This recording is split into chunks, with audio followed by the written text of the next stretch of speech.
그래서 오늘 국회에서 대장동 위례 신도시 사건과 관련해서 김용 전 민주연구원 부원장 조작기소 의혹에 대한 국정조사 청문회가 열렸는데 이에 대해서 윤상현 국민의힘 의원은 법원 판결을 국회가 뒤집겠다는 것이냐, 재판은 법원이 하는 것이 국회가 하는 것이 아니다, 이렇게 얘기를 하셨어요 지금. 뭐 이 관련해 가지고 오늘 혹시 뭐 오전에 뭐 관련 뉴스 보신 거 있으신가요? 못 봤는데요. 네. 오전에 뭐 그걸 뉴스를 안 찾아봐가지고 윤상현 의원 말이 틀린 말이 아니에요.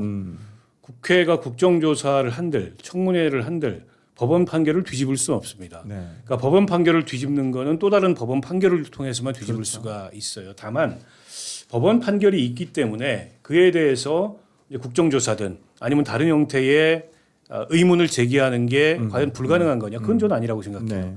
충분히 의문 제기할 수 있다고 보고 다만 민주당에서 주장하는 공소 취소가 국정조사를 통한 어떤 의혹 혹은 정치적인 확증 네. 이걸 가지고 곧바로 공소 취소를 할 수 있느냐? 불가능합니다. 어떤 검찰이 그걸 할 수가 있어요. 결국 그러면 의혹이 있는 부분을 법률적으로 증명해야 되고 법률적으로 증명하는 것은 수사와 재판입니다. 그걸 통하지 않고서 공소 취소는 불가능하다. 근데 이제 민주당 일각에서 보면 좀 오버하는 경향이 있는 게 지난번에 그 방용철 씨 불러놓고 신문을 할 때 네. 위원장이 직접 신문하는 것도 좀 어색했지만 방용철 씨는 새로운 얘기를 한 게 아니에요. 나와서 본인이 법정에서 했던 얘기를 그대로 했어요. 그럼 여기서 말을 바꾸면 법정에서 했던 진술이 미증이 돼요. 그렇죠. 근데 이 사람은 집행유예를 받은 사람이에요. 때문에 저는 그 얘기를 그냥 했다고 보고 다만 이제 방용철 씨 진술이 그렇게 중요한 문제는 저는 아니라고 생각하고 오히려 초점은 박성용 검사 등이 그 서민석 변호사하고 녹취에서 나타나듯이 검사로서 해서는 안 될 수사 방식을 통해서 이 말하자면 이제 수사를 오염시켰느냐 그걸 통해서 이재명 대통령을 향한 기소에 이 과장된 부분이나 잘못된 부분이 있느냐 이게 초점인데 네. 자꾸 이화영 저는 이화영을 부르는 것도 이상해요. 7년 8개월 형을 살고 있는 사람이에요. 법원이 확정이 돼가지고. 근데 이화영 씨가 나와서 뭐라 그랬냐면 그 얘기를 하더라고요. 법원 판결이 하나님 말씀이냐? 아니죠. 그럼 본인 주장은 하나님 말씀이에요? 그것도 아니에요. 그래서 이화영의 유죄나 이화영의 혐의를 뒤집으려고 하면 안 된다. 그건 불가능하다. 국정조사를 통해서 그걸 뒤집는 건. 그거는 또 다른 판결, 수사를 통해서만 가능하고 그럼 수사해라. 그게 특검이든 공수처든. 그게 제가 일관되게 주장하는 바입니다. 관련해 가지고 이제 오늘 또 국조특위에서 대북 송금 청문회에서 나온 방용철 전 쌍방울 부회장의 증언을 둘러싸고 오늘 다시 한번 충돌이 됐는데 방 전 부회장이 청문회에서 북한 공작을 리오남이 당시 필리핀에 왔었다. 그리고 김성태 회장이 직접 70만 달러를 전달했다고 증언했는데 민주당은 이제 국정원장 이종석 국정원장의 보고들을 근거로 해서 리오남 당시 제3국에 있었다라고 지금 하고 있어요. 그래서 이 관련해서 우리 영상 국회 TV 영상이 있는데 나경원 의원 질의사항 한번 뭐 보여주시죠. 지난번 국정조사에서 우리 서영교 위원장께서 아주 탁월한 질의를 하셨습니다. 그래서 쌍방울 특의 부회장인 방용철 부회장께서 이 필리핀에서 김성태 회장이 북한의 대남 사업 총책인 리오남에게 70만 불을 준 것을 장소, 시간, 방법에 대해서 소상하게 진술함으로써 이 대북 송금 특검은 더 이상 할 것이 없다는 것이 밝혀졌습니다. 한마디로 민주당의 주장이 거짓이라는 것이 밝혀졌습니다. 네. 아니 나경원 의원이 이제 우리 서영교 의원을 굉장히 칭찬해 주셨어요. 위원장이 참 잘했다. 이걸 보시고 계실 이재명 대통령 입장에서는 뭐라고 생각하실지 모르겠는데 우리 배 소장님 어떻게 보셨어요? 저는 우리가 말하는 팀킬이죠. 네. 그러니까 이제 국민들이 상식적으로 이건 진영이 어떻든 간에 명백한 이 팩트를 가지고 보겠다라는 그런 판단이 분명히 있을 거예요. 근데 지금 서영교 법사위원장이죠. 네. 계속 소리만 질러요. 마치 이거 어떤 설주환, 설주환. 네. 뭔지 모르겠어요. 그다음 내용이 나와야 되잖아요. 네. 설주환. 네. 제 이름 마이크 내려놓으세요. 제 이름 안 불러요. 그러니까 박원석. 나도 안 불러요. 박원석. 아니 근데 지금 다들 아시잖아요. 아까 2022년 대선 패배의 원죄를 따지자면 그럼 추미애 전 법무부 장관까지 거슬러 올라가야 되는 거냐. 그러니까 저는 팩트만 이야기하면 되는데 이게 뭐냐면 이른바 저는 핵심이 이겁니다. 핵심은 리오남과 관련해서 어떤 내용이 정확하냐. 2019년 7월 달에 말 그대로 이 필리핀에서 쌍방울의 김성태 전 회장이 돈을 줬는지 안 줬는지 네. 다른 부분이잖아요. 네. 근데 우리가 잘 따져보세요. 방용철이라는 사람 이야기부터 제가 짧게 할게요. 방용철 전 쌍방울 부회장이잖아요. 자, 첫 번째. 자기가 지금 이재명 정권과 맞서서 정말 사실이 아닌 내용을 자기가 이야기하면서 좋습니다. 이재명 지사의 방북 대가였습니다. 이렇게 고집을 할 이유가 있는데 자기 운명은 어떻게 되는 건가? 그러면 이걸 거짓이라고 한다면 두 번째는 또 자기가 몸담았던 쌍방울이라는 회사 그 실체가 어떻든 또는 쌍방울 전 김성태 회장에게는 또 어떤 영향을 주겠습니까? 자기 인생 내내 이 이재명 정부와 맞짱 떴던 사람이라는 그 기록만 낙인이 찍히는 것이거든요.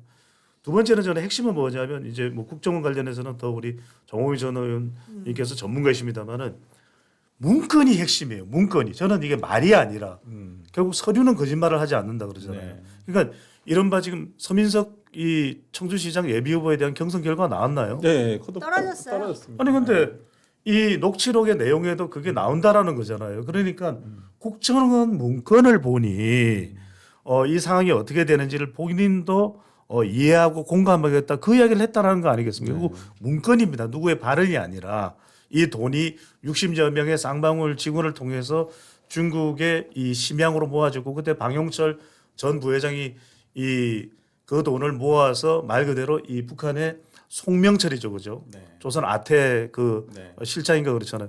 그렇게 해서 됐고 또 연어 도시락 조각이잖아요. 네. 아직도 언론에서는 연어 술 파티라고 이야기를 하고 도시락에 들어가 있는 연어 몇 조각을 놓고서 파티라고 이야기를 한다면 설주한 변호사가 7시에 왔을 때는 온데 그 이 테이블 위에 연어들이 팔딱팔딱 뛰고 있어야 돼요. 그 연어를 보셨어요?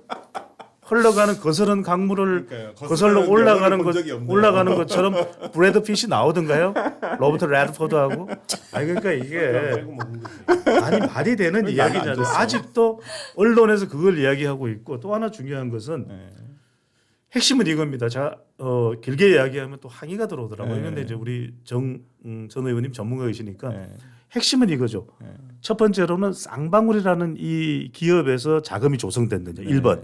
2번은 북한이 이 돈을 받았느냐. 네. 세 번째는 이 이화영 전 경기도 평화부지사가 이재명 지사에게 알렸고 이재명 지사가 알았 이게 핵심이잖아요. 근데 네. 이화영 전 평화부지사의 이 확정 판결에는 이재명 당시 지사가 알았는지 여부는 포함 안 됐어요. 맞죠? 그죠? 포함 안 돼 있어요. 네, 그건 별도 재판. 그런데 했으니까, 지금. 북한이 받았는지 안 받았는지 그것도 800만 달러가 중요한데 지금 리오남에 70만 불 가지고 이야기를 하고 있거든요. 민주당에서 계속 없었습니다. 그 사람은 필리핀에 그 당시에 없었습니다. 그러면서 하는 이야기가 자기의 실명으로 여권이 베트남에서 감지했다. 어느 북한 공작원이 실명으로 버젓이 본인의 그 여권 사용을 다 대외내 대만방에 알리면서 그리고 베트남 갔다고 당일날 필리핀으로 못 온다, 마닐라로 못 온다. 그것도 설득력. 아니 007 영화를 안 봤어요? 아니 그러니까 그 리오남이라는 이름은 그냥 제임스 본드랑 똑같은 아니, 거예요. 그러니까요. 네, 그냥 코드 네임이지. 예, 그러니까요. 이 공작이라는 영화에 배우 이승민이 연기했던 그 인물이 이제 실존 인물이 대남 경제 이 공작통이잖아요. 네. 그다음에 말씀드리고 싶은 것이 뭐냐면은 여기서 제일 중요한 게 쌍방울 이 동원된 60여 명 말 그대로 이제 임국공 전 이학재 사장에게 대통령이 책갈피. 예 계속 질문했던 그 책갈피 상황으로 60여 명이 가지고 나가서 네. 모았다는 돈이고 네. 영수증도 있다라는 거잖아요. 네. 사실 이걸 따져야죠. 이게 사실인지 아닌지 여부를 따지지는 않고. 아니 그러니까 그거는 그거 국정조사에서 따질 이유가 아니에요. 왜 그러냐면 그건 판결로 다 이 확립이 된 거예요. 예. 판결에 다 나와 있어요. 물론 그 판결을 받아들이지 않을 수 있습니다. 그 판결에 대해서 이의 제기를 할 수 있는데 그건 또 다른 판결을 통해서만 그 판결을 엎을 수 있어요. 내 얘기는 그 얘기고 때문에 국정조사를 그거 얘기하는 거 아무 의미가 없어요. 국정조사에서는 박상용 등의 직권남용만 따지면 된다. 민주당 의원들이 왜 저렇게 국정조사를 하는지 제가 이해를 못하겠다는 거예요. 그걸 통해서 이 판결은 잘못된 판결이야. 리오남은 그때 있었어 필리핀에. 아니 없었어. 국정원이 그렇게 얘기했어. 이거 아무리 얘기해봐도 그 판결이 바뀌지 않아요. 그냥 정치적 의심만 커지고 정치적 확증만 본인들한테 생기는 거예요. 그걸로 공소시효 못 한다니까 왜 저렇게 좀 똑같은 얘기를 하고 있는지 모르겠어요. 그게 아니고 그래서 지금 이거를 계기로 해서 특검을 하려고 지금 1년에 아니, 빌드업을 하는 거예요. 그걸로 빌드업 안 되고요. 근데 그 사람들은 지금 빌드업을 할 수 아니 있다고 판결 생각하는 내용을 어떻게 거예요. 특검을 합니까? 아니 지금 빌드업을 할 수 있다고 생각하는 사람들은 아니 민주당 그러니까 특검이 사람들이죠. 수사할 수사 대상은 이를테면 검사의 독직이 있었느냐 이건 특검이 수사할 수 있는 내용이에요. 독직이 직권남용이지 않습니까? 거기에 집중하면 되는데 너무 오바들 하고 있다. 그럼으로써 불필요한 얘기들을 하고 있고 또 신기한 건 아까 서민석 변호사님 잠깐 얘기하셨지만 이번에 나오셨어요 증인으로. 근데 그 공천 탈락 이후에는 목소리가 안 나오고 있어요. 이상하게. 공천 탈락되면 네. 좀 힘도 빠지고 그래요. 아니 일단 말사 좀 힘들고 일단 그래. 네. 그 동기가 부여가 되지 않는 모양이죠 심리적으로. 아니 근데 제가 민주당 쪽에 계신 분들하고 한번 얘기를 한번 해본 적이 있는데 어떻게든 지금 서민석을 청주시장으로 다시 앉혀놓겠다. 아니 이미 경선은 끝났어요. 끝났는데? 경선은 끝났어요. 아니 그리고 청주시장 후보가 된 박완희 후보 사무실 가서 네. 그 저 서민석 변호사가 사실상 지지 선언도 했어. 아 그래요? 아 끝난 얘기예요. 네. 하여튼 뭐 그렇게까지도 생각하고 있다. 뭐 그렇게 이 얘기를 하더라고요. 호남과 관련해 가지고 제가 이제 제 의견을 좀 말씀드리자면 네.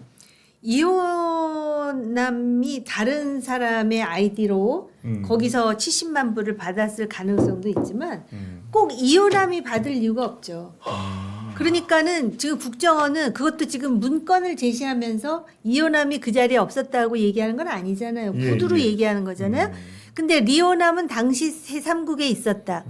리호남이 거기 있었느냐 없었느냐보다 중요한 거는 그 돈을 북한의 누군가가 받았느냐 안 받았느냐가 더 중요한 거죠. 그러니까 설사 리호남이라는 이름으로 리호남이 다른 이름으로 받았든 아니면 리호남이 아닌 다른 사람이 받았든 그건 중요한 게 아니라 70만 불. 그래서 도합 300만 불이 갔느냐 안 갔느냐. 그러니까 그거를 그거는 보고를 받았느냐 안 받았느냐가 중요한 건데 방용철이라는 사람이 정말 블랙 코미디 같이 자기는 끝까지 김성택 방으로 데려가서 호텔 이름도 정확하게 제 얘기를 하면서 줬다라는 거예요. 그런데 그 특이의 그 화면을 보면 위원장이 어떻게 해서든지 이 방용철이 말을 해갖고 그 반대로 얘기하기를 원하는데 방용철이 이렇게 얘기를 하니까 A상 정말 말씀드린다고. 네. 그러니까 그 자체가 아까 그래서 팀킬이라는 표현도 나왔는데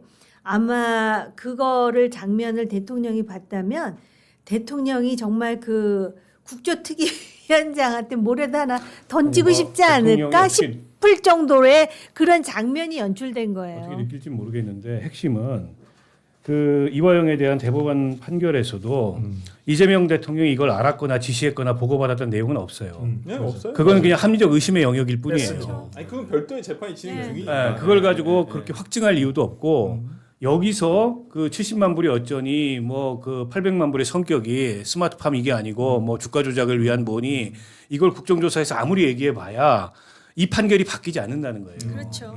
그러니까 저는 포인트를 잘못 잡고 있다 지금 민주당 의원들이 제가 드리고 싶은 말씀은 보면서 굉장히 답답했어요. 그러니까 우리가 어떻게 보면 지금 거의 같은 얘기를 하고 있는 그거 거예요. 포인트가 아니고 그 과정에서 수사 과정에서 이 검찰이 어쨌든 진술을 유도하고 회유하고 더 나아가서 기소를 조작하기 위해서 무리한 수사가 있었느냐 그게 동원됐느냐 동시에 성립할 수 있다니까요 그게 저 이화영의 유죄와 검찰의 무리한 수사라는 건 동시에 성립이 가능해요.